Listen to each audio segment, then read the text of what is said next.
នហោះ F16 ថៃទម្លាក់គ្រាប់បែកលើឃ្លាំងអុកញ៉ាវងដួងបណ្ដាលឲ្យមានមនុស្សរងរបួសចំនួន2នាក់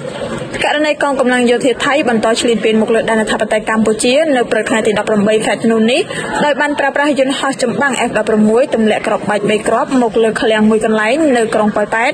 ដែលជាកម្មសិទ្ធិរបស់លោកអុកញ៉ាវងដួងបណ្ដាលឲ្យមានការខូចខាតសម្ភារៈនិងមានមនុស្សរងរបួសស្រាលចំនួន2នាក់នេះបើតាមអ្នកនាំពាក្យរងក្រសួងមហាផ្ទៃលោកទូចសុខៈអ្នកនាំពាក្យរងក្រសួងមហាផ្ទៃបានឲ្យដឹងនារសៀលថ្ងៃប្រហ័សនេះថានាព្រឹកថ្ងៃទី18ខែធ្នូឆ្នាំ2025យន្តហោះ F16 របស់ថៃបានទម្លាក់គ្រាប់ចំនួន3គ្រាប់ចូលតំបន់ទីប្រជុំជនស៊ីវិលរបស់កម្ពុជាភូមិផ្សារកណ្ដាលសង្កាត់ផ្សារកណ្ដាលក្រុងប៉ោយប៉ែតខេត្តឧត្តរមានជ័យ